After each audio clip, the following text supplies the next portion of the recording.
Well, good afternoon, investors. Welcome to our day after Labor Day session of Bull Sessions. My name is Mark Robertson. I am joined here by my dear colleague, who I'm sure had picnics and frivolity up north, Ken Kavula. Yeah, we didn't go up north. I went down south, in fact. I went to Oh, to that's the right. county below me and spent some time in places I had never been and saw how the folks that really have a lot of money live. So Yeah, we were noticing a couple neighborhoods as we were rolling around this weekend also. We're also joined here by special guests Kim Butcher and Matt Spielman. Good afternoon, guys. I use the word Thanks for guys. having me. You're most welcome. All right, so we're gonna again. We think that that cover scene is very reminiscent of many city parks across the country here over the last couple of days, and certainly partake or partook. Is that a word? Um, it is now. So we had a great weekend. It was a good time. yeah. All right, and Portillo's is just there because there's a hot dog involved. Um, no special meaning other than the fact that it's a hot dog. I did have two hot dogs yesterday, Ken. How about you? Uh, we ate fancy yesterday, so I didn't have any picnic food at all. We ate in downtown Birmingham and downtown Plymouth both times. So I ate pretty nicely. No hot dogs in the menu in those places, Mark. Well, I'll go further with hot dogs here in a second. We are going to talk about the Sweet 16, just kind of go over some companies of interest, and a big reminder to not get political when it comes to investing. In everything that we show you will be self-explanatory. We'll spend a few moments with Yum China and take it from there. All right, here is a look at the hot dogs I didn't eat, and this is the reason I only had a couple with mustard only. And then and then they told me there was actually another course coming, so kind of made it rough. But that is a Chicago hot dog, and that is Ken experiencing one on the in the middle of the frame there. Experiencing my first one ever. Right. Is that a dill pickle and sweet pickles on it? Those are hot peppers, Kim, and dill pickle. And Ah, green relish too. And neon green relish underneath the whole thing with white onions and yellow mustard. Quite. okay. There's no way and I could ever eat that. No, no, no. There's And not enough fortunately, garlic stuck out there. My reaction was there's certainly a lot of stuff on this hot dog. So all right, this is our weekly reminder that Portillo's is not a sponsor of this session, although they should be. And I do want to thank those of you that have been out there either buying their product or buying the stock because it's gone from 9 back to 12, and 12 feels better than 9 as a current shareholder. All right, here is a quick look at our standard disclaimer. No investment recommendation is intended. Everything that we do here, and we've been doing this now unbelievably about 4 years, we come together on Tuesday afternoons just to share some ideas and explore some stuff. And the stuff that we explore is simply intended to convey the lessons we've learned through over 8 decades of investing in a style that matches the modern investment club movement. So it literally is all about the discovery of opportunities and the analysis of those opportunities and basically putting them to work for our personal or club based investing situations. Please do your own homework before pursuing any of these companies that we may discuss and realize that we are expressing our own opinions. But again, do your own homework. If we own something, we'll try to remember to disclose it and make your own choices. If you do have suggestions for future bull session topics, our two email addresses are down there at the bottom. Or if you'd like copies of the slides or if you have follow up questions, please let us know. Anything else, sir?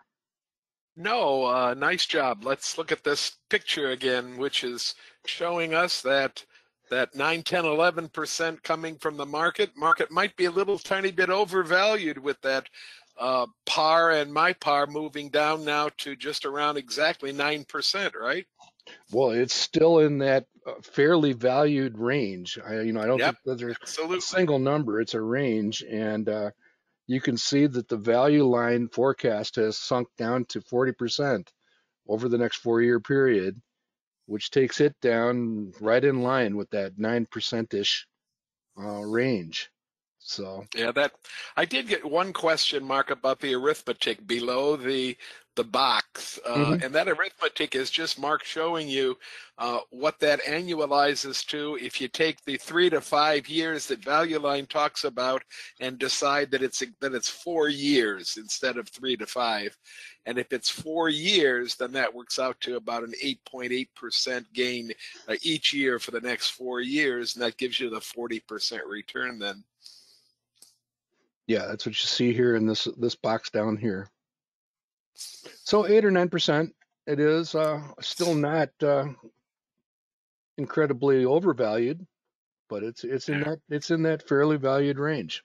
That little symbol, which I needed to explain to the person I was responding to, that little symbol right after the first 1.4, that's called a caret, and it stands for a radical, a square root or a third root, or in this case, it's a fourth root. When you see caret and then 1/4, you're talking about the fourth root. This is not simple arithmetic, folks. You can do it on a basic calculator that does more than add, subtract, multiply, divide. But if that's all your calculator does, you cannot do this arithmetic on that calculator. Yeah, I generally think of it as to the power of, to the power of. Exactly. To the In this power case, of. 0.25, which is 4 years. Yeah. Um, We're taking you back into senior math now, okay? all right, enough with that headache. Just take our Yeah, word because I for it. purposely forget that stuff. 8 or 9%. Leave it at 8 or 9%. All right, I did make a subtle shift here just because it's going to go with the next slide. We generally keep track of everything going back to 1994, but I wanted to kind of take those go-go years out. We're going to talk about it in a second, and put everybody on a slightly different footing. And what you'll notice that has done to all of the indices, well, specifically the Wilshire 5000, is taken it down to, let's call that 8%, as 8% for the last 20, 23 and a half, almost 24 years. And with that as the benchmark return for all those indices, you're basically looking at numbers that are in high single digits. A little bit of a shuffle for the companies up at the top. If you go back to 1999, again taking out the go-go years, you end up with Apple up at the top of the chart. And I'm just really pleased to see that the roundtable and tin cup demonstration actually continue to play fairly well. So all we did was change the time frame on many of the indices down at the bottom, or those groups of stocks. And that leads us to this one, a chart that I actually didn't care for this chart the first few times I looked at it. I thought about calling it a chart crime, and but the longer I looked at it, the more it grew on me. And I think Ken and Matt and Kim, I think you have the same feeling. I like it more and more the more I think about what it's telling me. So what do you see, Ken? Well, first of all, I kind of like to look at where I started investing, and I started investing before the chart began. So so I'll start with the 1993 number, and that says that no matter what length of investment you look at for a typical average portfolio, and this one's measuring what, Mark? The S&P 500? I Is that think what so. this I tried to get it, but I'm assuming that's true. Okay, so it says that there's never been a year period of time since 93 where the market hasn't given you a decent return. They're all green, as is true all the way through 97, uh, one red year, you'd be a little bit red in the fifth year if you started investing in '98, and you got a little bit of problem around Y2K there and the .com bubble as it moves through. That's all that that's that little bit of red up there in the years 2001 and 2, and then of course you move into the financial crisis a little bit before and a lot during. And then a couple of blips in 2018 and 2022. I think I think the 2022 blip has its first cousin to what was going on with COVID, if not directly involved with COVID. And 2018, I can't really come up with a good reason why that happened in 2018, except that the market got really exuberant prior to that and just had to cool off a little bit, maybe. But what I'm interested in is that if you hold for more than 10 years, so go down to line 11 on the up and down axis, the vertical axis, go down to line 11, what the mark's pointing at, and look at that, and the whole line's green and everything below it is green.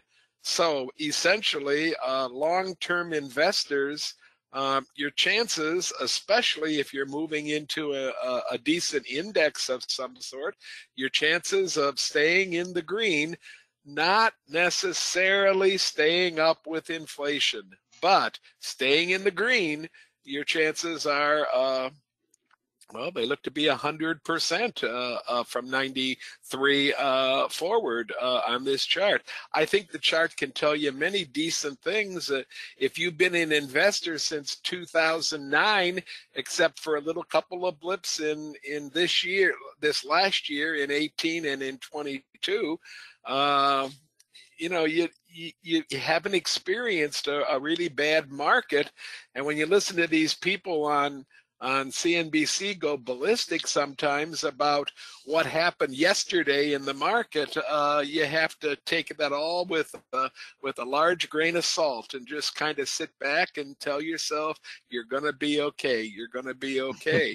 The chart is so reassuring, and it should be very reassuring to any person just starting out in investing as well. Yeah, I see a lot of stuff here. I mean, in fact, here is the lost decade, you know, right here. This is what happened if you got started in the year 2000. It did take you a while to stay engaged, and that flat decade, lost decade, really did some damage to investor psychology. But if you were able to persist, notice that you get down here to the bottom and pretty normal returns. So again, even if I think this is important. You know, 2018, Ken, there was a little bit of economic disruption and some concerns over profitability on the heels of some strong markets, as you suggested.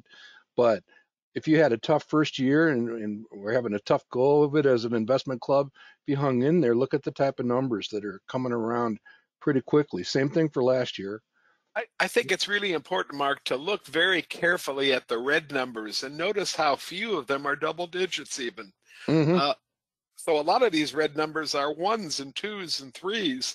And, you know, anybody, I think, that's a long-term investor can weather a year with a 1% or 2% or 3% decline.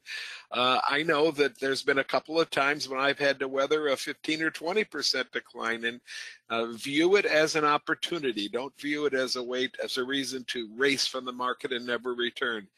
Two different things, two different reactions. Yeah, and if you started in 2008 as an extreme example here, a lot of people became incredibly discouraged with the market. And I mean, and just look what basically happened after that. And it only really took a couple of years to get back into it. So I'm drawing all over this chart, but again, the more that I look at this, the more things that I see, and the more things that I like. So I would encourage anybody to possibly. I think it's a good slide for a beginner once you gently talk about what it means. So I'm getting a question from Nick, and I think that I have the correct answer. He's noticed that sometimes a zero return gets a red background, and sometimes a zero return gets a green background. And because these are all whole numbers, there's no decimals attached to them. I'm thinking to myself that if the return is 0 to 0.50, then it gets a green background and gets rounded down to 0. And if the return is negative 0.5 to 0, it gets rounded up to 0, and it gets a red background. I think that's probably the convention that they're using Yeah, to make this graph happen. yeah, it's probably a form of truncation or Yeah, that sort the of thing. underlying numbers are actually that 0 that Mark has that arrow pointing to, that black arrow, it's almost pointing to the 0 there. I think that one actually probably has a return of somewhere between negative 0.5 and 0. Hmm. And that's why it's red. Yep. So again, it really does point out, and then I would go further than Ken even to point out that it's not just 10 years. If you look at that 5-year level and how rare anything red is after 5 years of investing, anything below here, there's only what, 6 red squares on the whole thing. Yep. So again, if you're dealing with somebody who got started last year or 5 years ago and they're still a bit frustrated, I think this chart could be very helpful.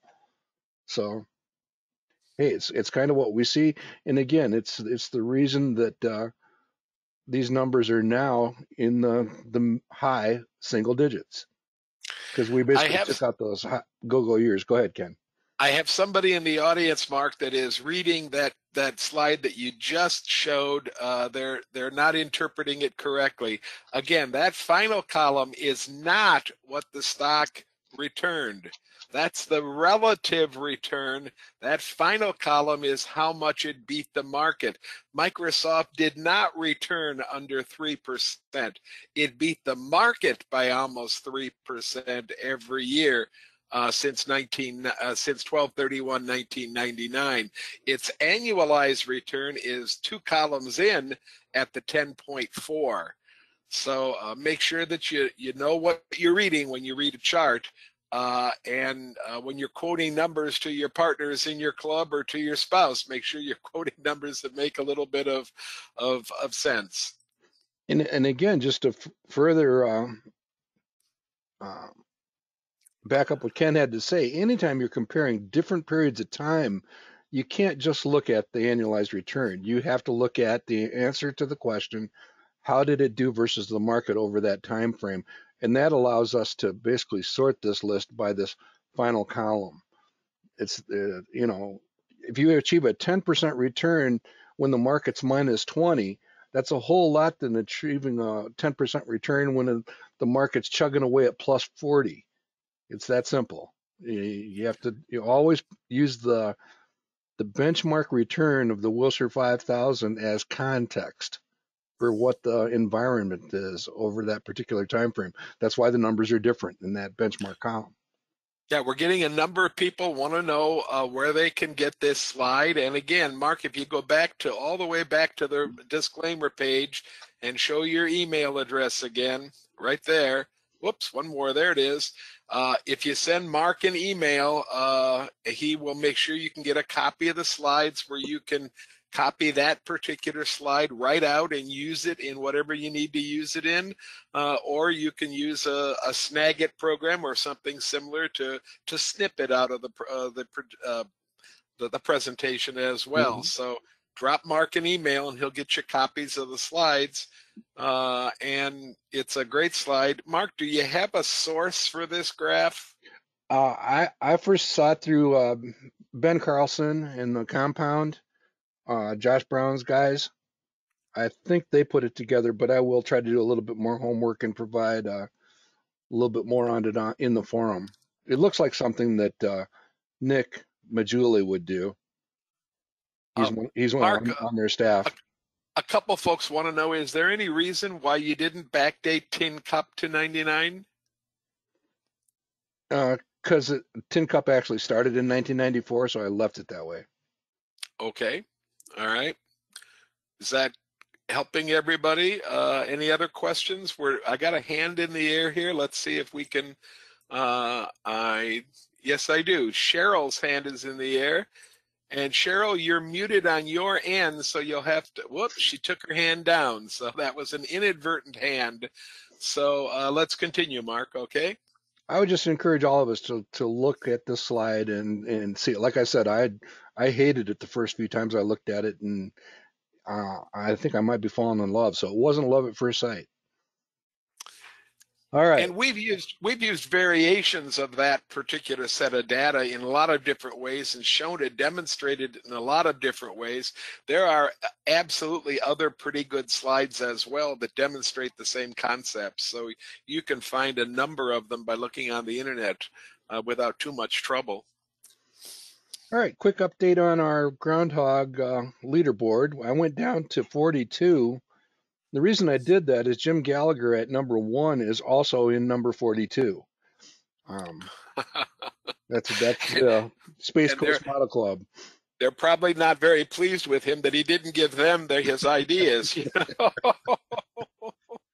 Well, we continue to have a number of group entries, the investment clubs that are bolded, and pretty close to that record number. There are a few just off the chart. Ken, you did sag to number 14 a little bit there, but I think that's still yeoman's work. I'm very pleased with it, and I'm following NVIDIA up and down right now. NVIDIA is one of my 6 stocks in my portfolio, and my ranking in the contest seems to pretty much follow NVIDIA. Shout out to my buddy Don Sheets, who's in my investment club, who is now 1 spot ahead of me, and we're both really, really upset with Mr. Stevens' monkey is at number 12. So not much we can do about it, but that's the dart throwing monkey that picks, what do you pick, 5 stocks at random? Yeah, we probably better take a look at him next week. Okay, sounds good. Yeah. He definitely did not hit any bogeys. He's got some decent stocks this year. Yeah. And Kim, I'm sorry to report, I suspect that you're being tossed around by Ardelyx, among others. I'm sure I am. But I think you're at like 44th, so you were in the top 30. That's a tune we've sung a number of times in the last year, haven't we, Mark? Oh, stop. Yeah, but we're really looking forward to when I'm going to have to check. When does Ardelyx reports out, Mark, in October, don't they? Yeah, but we're hopeful and that's going to be right before the end of the contest, so we could really surge at the end. You better watch out, Ken. That last quarter, we'll be charging up. Okay, all right. But somebody write that down with quotes around it, please. Okay, here we go. But only if Congress cooperates and takes away some of the roadblocks to our medication. So, I hate being at the mercy of the government when it comes to investing, and yow. Anyhow, good stuff. I did leave the chart on there for Cathie Wood. Cathie Wood, just again, I respect her, but I really am a bit frustrated that she has not caught any of the wave here in the last few years, because they were red hot up through 2021, probably about the time that I became an owner of some of the shares of that fund. So that has not been fun, but she continues to be down around the bottom of the rankings, and it is a bit frustrating because, again, she's doing early stage investing. It's very widely misunderstood by some of the smartest people on Wall Street, and it would be nice to see her catch fire again. Anyhow, anything else here, sir? No, I'm not getting any questions or anything, so okay. I think we can continue. I look forward to my name being back on the chart. All right. All right, here's just a really quick one. This is one that many of us have used in a number of presentations. Just another version in case it's helpful in presentation efforts. I think Brian went to basically did the work of more carefully explaining in some subjective terms the various stages of growth. Obviously, our sweet spot right down the middle is phase 3 and phase 4. Keep in mind that these periods of time are not fixed. They're not standard. They fluctuate for everybody. Some companies out there don't seem to have a stage 6. Hershey's comes to mind. How soon are we going to give up chocolate? Some companies just persist for Well, centuries. Look at Pfizer. Pfizer's over a century old, um, but not immune from decline.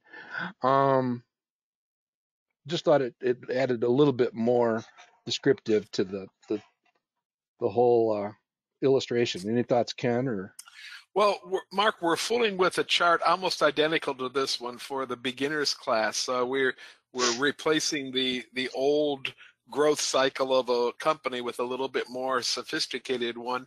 And the only addition that our chart's going to have is a line of a different color, call it blue if you want, that'll be a vertical line, and that will try to demonstrate that the going public, and that's a question that we receive from our beginners a lot of times. Well, when does the company become something I can invest in? When good is it point. public?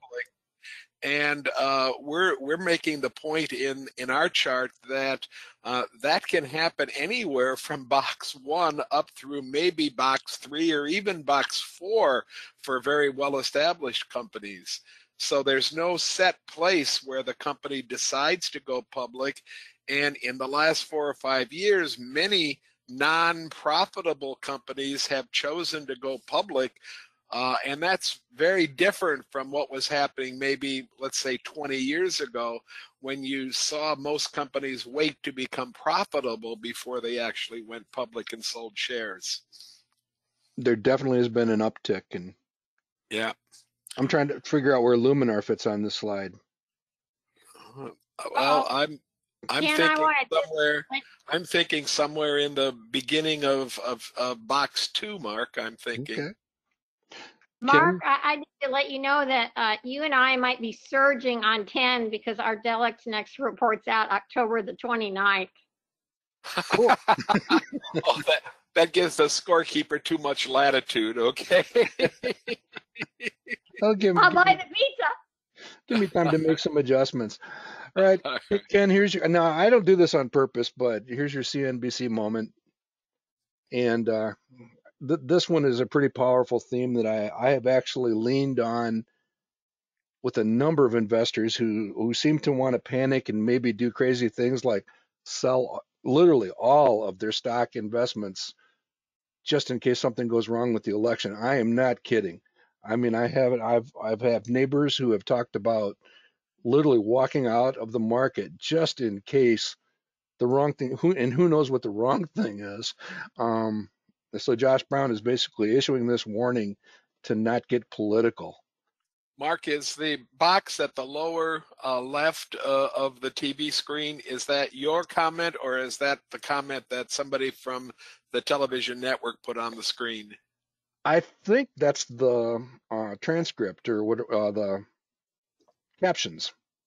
Okay, so it's a caption that was A frozen okay. moment in time. I remember this picture, and it did have "Don't get political" on there. Okay, so it's not Mark making a comment, folks. It's No. an actual screenshot. Okay. Although I am making that comment. I know. Yeah. So this one's just this one is breathtaking. If you have anybody that's on the fence, this ought to convince them. Your thoughts, Ken? Well, what do you say? If you stick to Republican presidents, you make the red bar. If you stick to only investing during Democratic presidents, you make the blue bar. And if you just stay in the market, then the indexes. This again is using numbers from the S&P 500, and we like to think we can beat that particular index. Okay, but let's just call the index number. If you stay in the market, then you get the green bar. Now I know the green bar doesn't look that much higher than the blue bar, so please read the numbers that those bars represent. It's at the top of each bar. And Mark has put the red and the blue bar onto the same graph as the green, and suddenly the difference in the top values becomes absolutely evident to anybody that can see the slide. Yeah, and anybody who wants to fight about the red bar and the blue bar on the left, I'm told, because this question came up online, that the difference between the red and the blue bars, literally, it's 1 percentage point, and the only difference is the number of years. It's the amount of time in the market is the only difference between the red and the blue bars, believe it or not. So there's not that big of a difference between the two to begin with. But I mean, I know people who have, like I said before, sat out periods in the market and they're basically giving up a huge chunk of that green bar. So don't do it. Well, and by the way, it doesn't take into account at all what the tax man might do to you if you were to sell everything out. Now, granted, a lot of folks have their investments behind the tax screen, and selling doesn't cause any immediate penalties. But if you're going to liquidate yourself, the tax man's going to finally get a chunk of that capital gain at some point. Maybe more, maybe less. I am literally sitting in restaurants now where I'm hearing everyday people talking, misrepresenting the positions of both parties about many, many things concerning the stock market. I would suggest that if you're concerned about either party doing something major to the stock market, that you make sure you get your facts correct before you spout them in a public place. Yeah, and I would actually just underscore that. I was in a debate with somebody talking about this theoretical unrealized gains tax that's being kicked around, and the point that everybody leaves out, and You got to, I think it's you mean you got to have $100 million in that's income? $100 million. Now I think it's wrong to pursue that, but that's my personal opinion. But it doesn't affect. I don't know, Ken. I guess you fall into the $100 million income Yes, mode, but yes, I'm very worried about it. Okay. I just want to say Congratulations, Ken. Congratulations. Congratulations. I wish I was worried about it for a good cause. Anyhow, here's another look at similar information, which basically just says that things are not dramatically different. There's not much of a pattern here. What this says to me is that July, August, with the exception of September for all years, but that 6 month run is generally pretty good, whether there's an election or not. In fact, And you can extend that back to June if you want to, Mark. absolutely. Yeah, So June it's through December is pretty good time for the people in the market. Yeah. now I did in my 15 minutes per month of CNBC, I did catch Tom Lee this morning, basically talking about how it could be fairly bumpy for the next 60 days until the actual election day.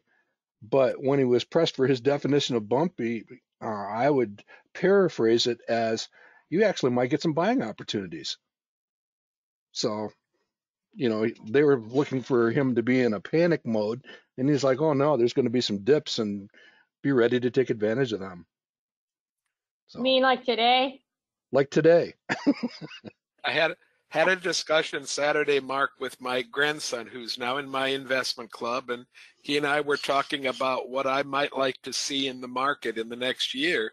And he was asking me, what percent do you think the market will do in the next year? And of course, that's a very typical 24-year-old question.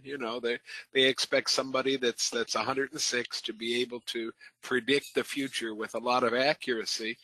And my response was, I would be happy with a 10 or 15% decline in the market. And he just opened his mouth and it didn't close for about 30 seconds. So, but I think a nice healthy correction would give me a whole nice list of things to buy, and I won't say that I've been preparing for a correction, but I've been very choosy on where to spend the cash that I have sitting on the sidelines at the moment, because I know that it's not the best time to go stock shopping right now. There's still great stocks out there at great prices, but you have to be really, really choosy at the moment. Mm-hmm.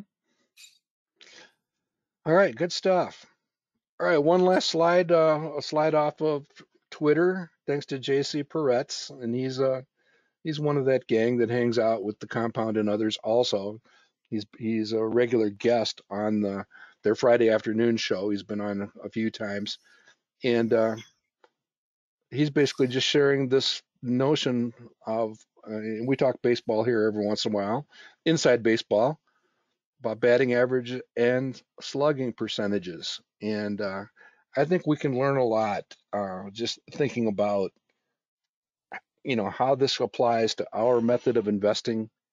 And we're basically out there trying to swing at just the good pitches, excellent companies at good prices. And our track record suggests that it is possible to beat the market about 50% of the time. We'd like to see 55, but somewhere in that 50% range, you can do what we have done with the round table, which is achieve a 17 or 18% return over the last 14 years.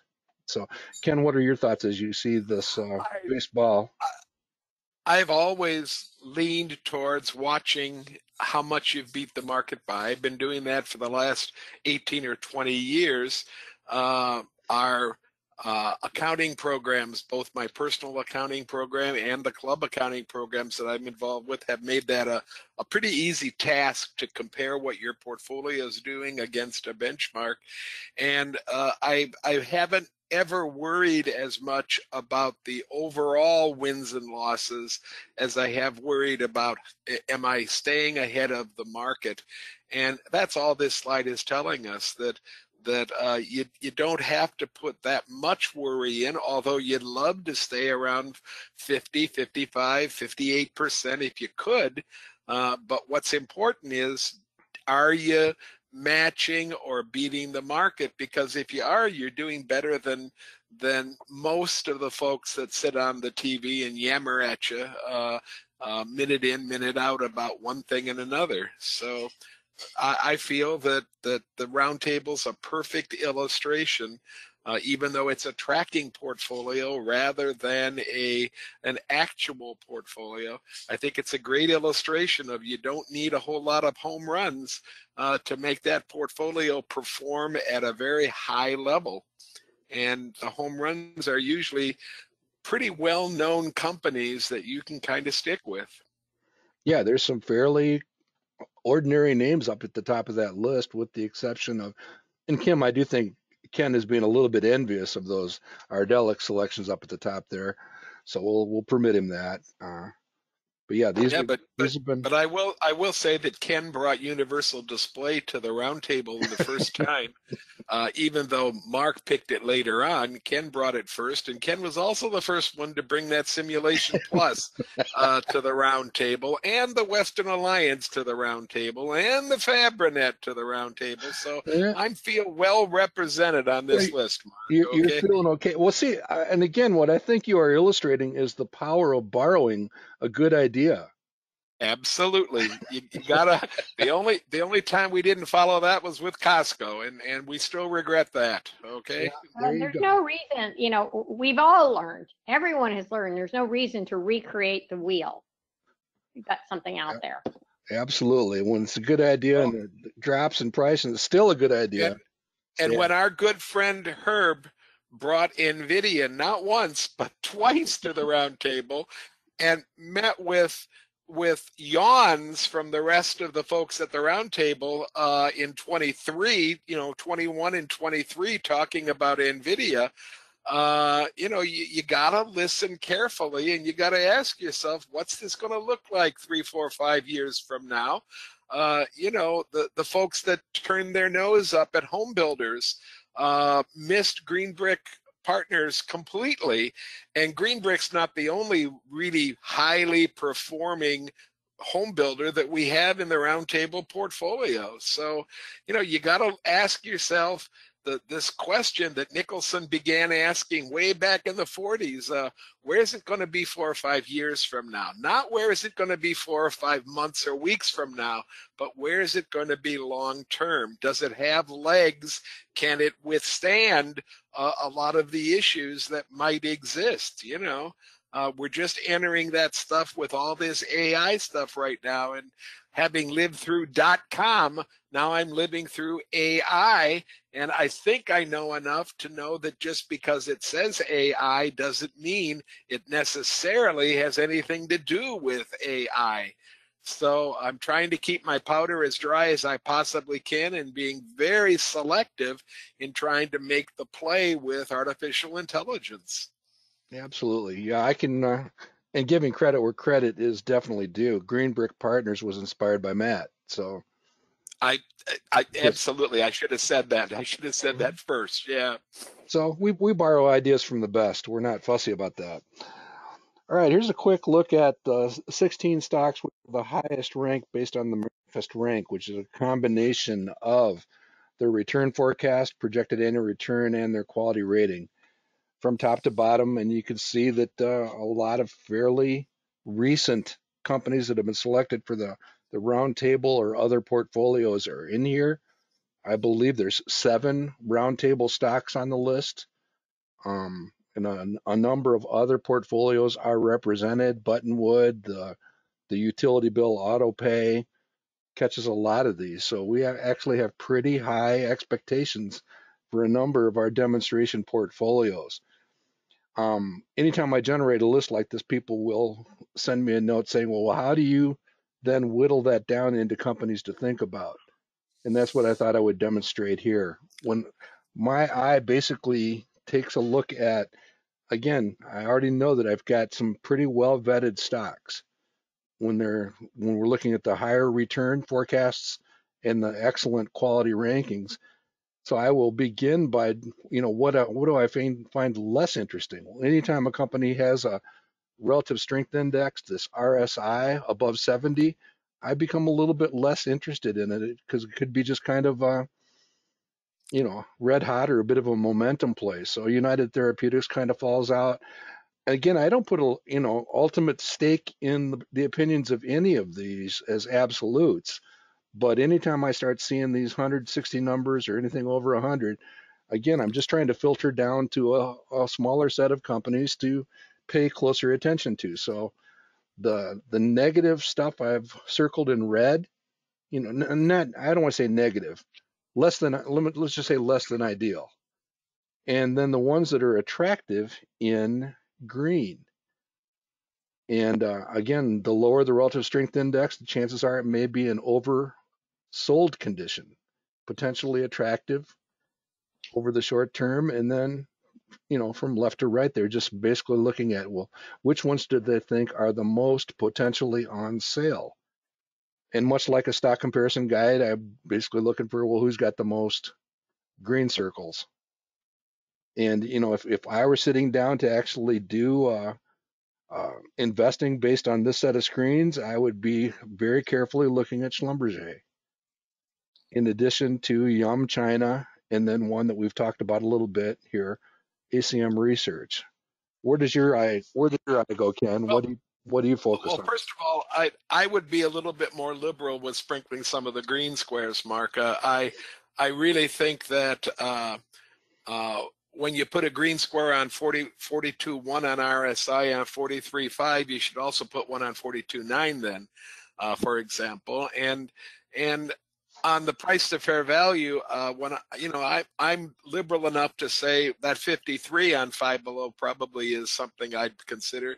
But the one column that maybe I would be much more liberal on is the ACE column. I know that they're very aggressive a lot of times in their calls, but I would definitely putting some red marks on those bottom two with those ACE numbers down there. And when it hits 20% in an ACE number, I think that's a pretty darn good return. So that might change which ones I like a whole heck of a lot on this particular list. I also would like to put some kind of a notation on here about which of these companies are domiciled outside of the U.S. Because I have a bias against putting together a list of the best that is heavy in foreign domiciled stocks. And just a quick, just on a quick review, I see InMode, which I know is coming from outside the country. I see Yum China, which technically is U.S., but I understand its business model. I see ASMR, which is technically U.S., but I understand its business model.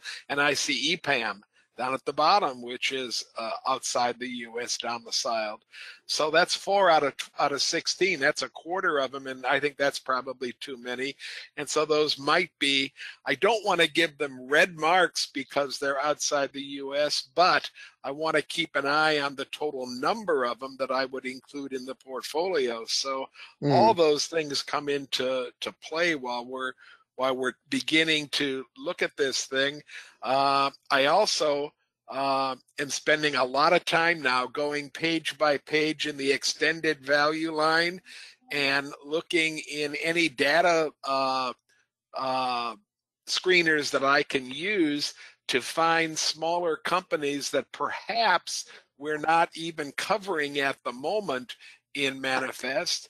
And I'll be giving those tickers to Mark, and I know I'm not going to find more than 2 or 3, but we've found some pretty good ideas that way in the past, and I want to do that again to make sure that we don't overlook something that has become profitable and has reasonable forward-looking material attached to it. So we don't just sit here and pick 16 names in about 11 minutes, folks. This takes a little bit of thought and a little bit of effort, and we hope to come up with a list that makes a lot of sense. And even then, we still end up with a quarter or 5 or even 6 of our stocks that end up negative for the year on a pretty regular basis. Yeah, So we'll look at that in a second. Yeah. And the other Mark, thing I do have a good question mark out here from one person. I mentioned I mentioned software for my personal portfolios that keeps track of how much I beat the market by, and I just want to give a plug. I've used the same software. My wife has used the same software for about 25 or 27 years now. It's by Quant9 software. Quant, Q-U-A-N-T, and then he uses the Roman numerals IX. So it kind of looks like Quantix, but it's Quant9 software. Boy, Matt's last name is escaping me. Mark, help me out. Matt Wilms. Wilms, of course, W-I-L-M-N-S. Is that right? Mm-hmm. Okay. And it's out of Wisconsin. It's not that expensive. It's pretty intuitive. It gets better if you're willing to put in all of your stuff for as long as you've held it. Remember that this kind of software is only as good as how much work you're willing to put into it to recreate your financial history. The more history you have, the more the program can do to tell you how you're doing now. But it's Quant9 software, and I think if you were just to Google Quant9, Quant space IX, I think you'd get a nice little ad on how to look for that software. We'll go live and do that right now. All right. Yeah, if you actually just enter Quant, Q-U-A-N-T, Quant9, and it looks like I probably need software, we probably get it.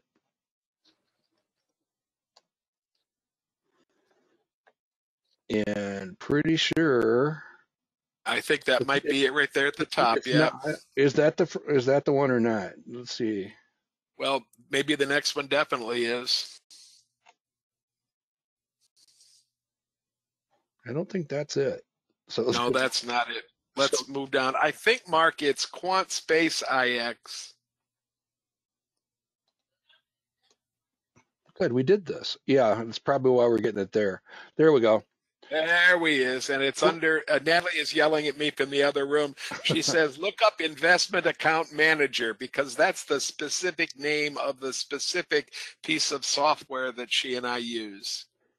Right, and I have friends who basically describe their trips to the accountant during tax season as the ultimate joy. Same is true if you've got a good club accounting package. Same type of thing. This is for personal investing. All right, just one last footnote on this particular page. One of the things I do think you have to be pretty careful with when you're into looking at the companies that are at the top of a list like this is, are there other shoes dropping, or is there some type of turbulence? So like in the case of Five Below, their entire executive team walked off the job recently. So you might want to note that. Nice and InMode are both in Tel Aviv and subject to some pretty nasty living environments over there.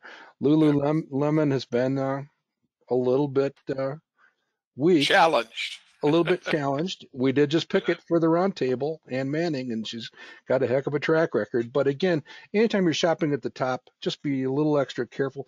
Maybe dig a little bit deeper. I think it's a great time to, Mark, to ask our audience. I was at an investment club meeting about a week ago and had one of our stock watchers give an extremely negative report about ACMR. I'm trying to find sources now that will back up what the report said.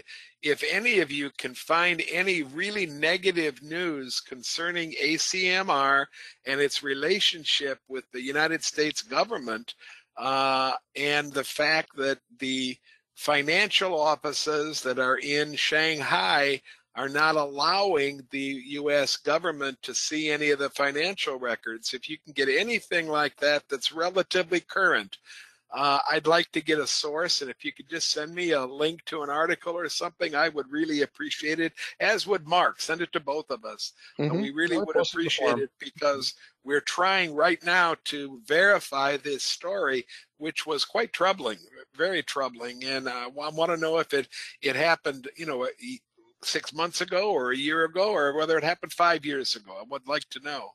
Yeah, and these guys they supply products and services to the chip making industry, so computer chip making industry. So they're obviously in a pretty sweet spot to be. So could be interesting to look at. You put it in real simple terms, they make chip washing machines. There you go. All right, so I thought I would just walk real quickly. I'm not going to go into any great level of detail, but Yum China is the one that kind of jumped off the page at me. This is a company that I selected for the roundtable back in September of 2021.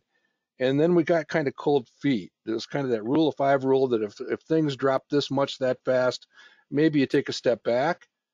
And in that case, walking away, taking our 673, we always invest $1,000 to begin with.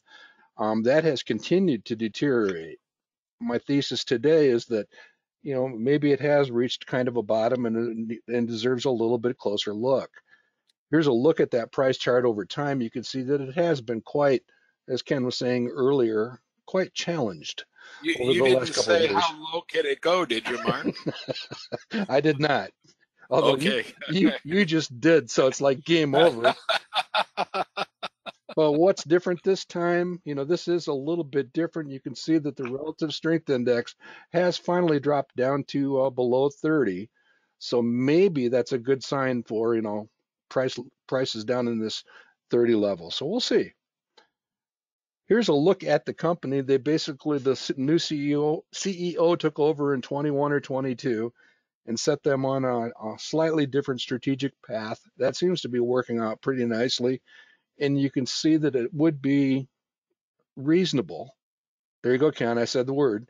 To expect something in that 12 to 13% forecast if they're able to execute on the strategy. So 12%, 12 or 13% sales growth. Here's a look at the profitability of the company over time. I get a little squeamish anytime that's trending down. Want to understand a little bit more. Based on their strategy, they are expanding out into smaller cities in China, and they are expecting a little bit more competition and perhaps a little bit of a bite out of margins going forward. But pretty easy to build a case for a 14% operating margin, a 7 or 8% net margin to the bottom line. And you can see, again, they went through a bit of a transformation. This obviously was a COVID period here, so you can kind of discount it, and this is what we're interested in. Are they going to be able to do that? And if they are, this could be a potentially attractive investment. The fundamentals are actually pretty good, even with a fairly extended trading range for the stock price itself. So again, call it a 7% margin, 8% margin. So you're looking at a company at 13% growth, 7 or 8% margins. A PE ratio in that 15 range certainly seems to make sense. It seems reasonable. to me if they execute properly. And you end up with a company that's in or around the 20% return level, which is basically a multi-year high situation and an improving quality situation. Could it all fall apart? Well, absolutely. But one of the things that I think is interesting is the new management took over and basically reversed kind of a trough in quality, and they do seem to be improving on all of their operating characteristics. Anytime that this pink or red shaded area is between 5 and 10%, the company's in the sweet spot, according to us, and they're in the sweet spot. So Ken, I know you're probably still not over your Chinese pulled pork situation, but what are your thoughts on what you see here? Well, you know that I have reservations about anything that's remotely attached to China at this particular time. So I like the analysis. I think the analysis makes sense. I've looked at some of the numbers, and Value Line is certainly in the same range as most of the other analysts. They're certainly as optimistic, but not overly optimistic compared to anybody else on the street right now. Even if we were to cut that sales growth down to 10% and cut the earnings per share growth down so that it generated maybe 15% instead of the 20 that we were forecasting, even if we cut them way back to there, I still think we get a pretty good solid buy and a still pretty good solid par for it. So I'm not opposed. I just don't want to end up with 5 companies out of 16 coming offshore. That's all. Yeah. And Okay. I do consider this one offshore, even though technically it's a U.S. company. Again, and not to confuse the audience, this was not intended to be a shopping effort for a best small company. It was Right. all of the above shopping at this point. And this one at 11 billion, I don't think I could stand on my head chanting long enough to get Ken to consider an $11 billion company a small That company. small? No, we're not going to get 11 in that list. Okay. All right, so let's go ahead and wrap up with a quick discussion of small companies again.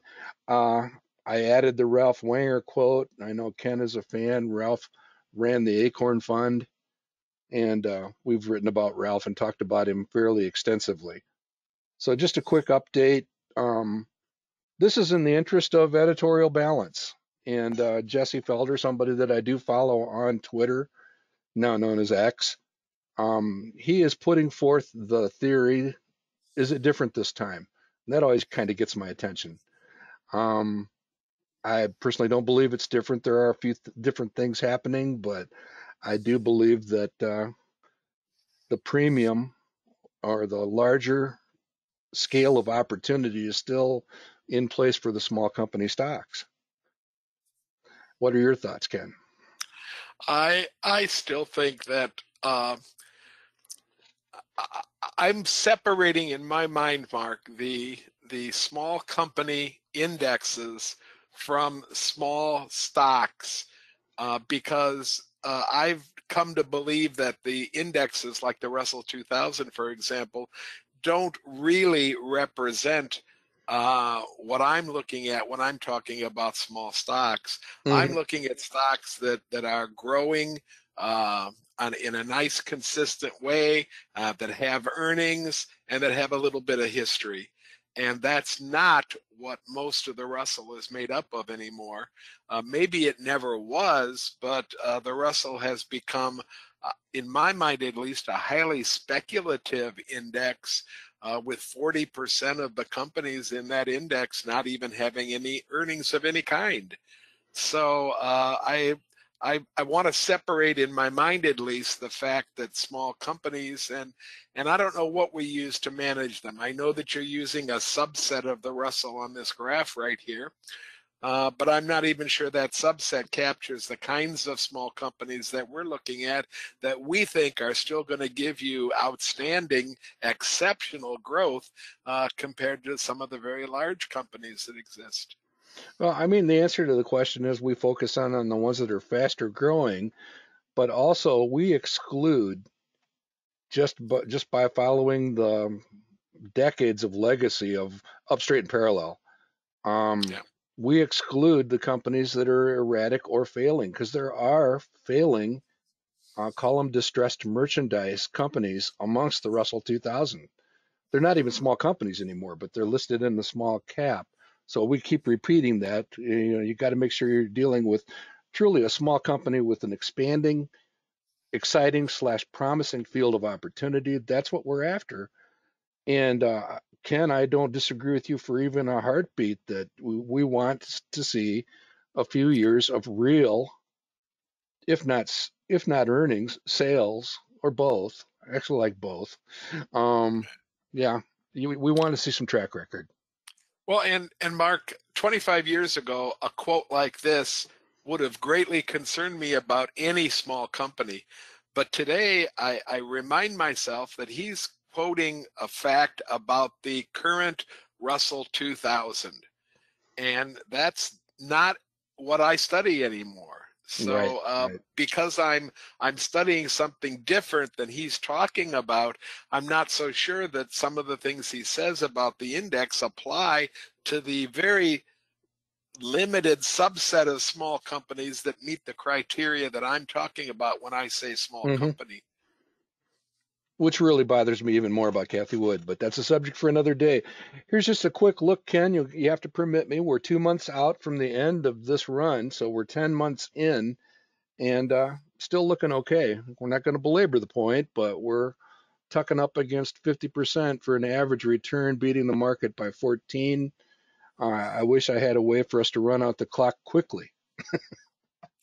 So, Well, and we're not in an average year. When the benchmark is returning 36%, I mean, we're looking at stocks that have relative returns, but they're still returning 16, 18, 20%. So, it's not that we have so many reds, but compared to a 36% upside market, we do have a fairly long list of reds. It's being balanced out by a significant top five that are basically keeping those reds in check for us. and I will say that I have considerable hope for the last 2 months based on the return forecasts and the quality ratings that you see right here. So let's hope that Celsius catches fire here over the next between now and Halloween. All right. Absolutely. This list is actually from last week. We'll come back and revisit it next week. I hope to have the screener reconfigured so that we can do this sort right on manifest and have some fun with it next week. But this is the type of list that Ken was talking about earlier, of trying to find a good set of 20 companies that fit the characteristics without too much foreign content, and we'll come back to it. And again, folks, if your list isn't showing you some names that you don't know anything about, then you need to work a little bit harder on digging, because there should be a good 4, 5, 6 names on the list that you read the list and you say, what the heck does Diocal do? I'm not sure about Afia. What about Cactus? I'm not sure about those companies, and Liat is another one. What, maybe I don't even know how to pronounce it. Maybe it's Leat. I don't know. But when you find companies like that you don't know what they're doing, that makes the hunt exciting, but it also keeps your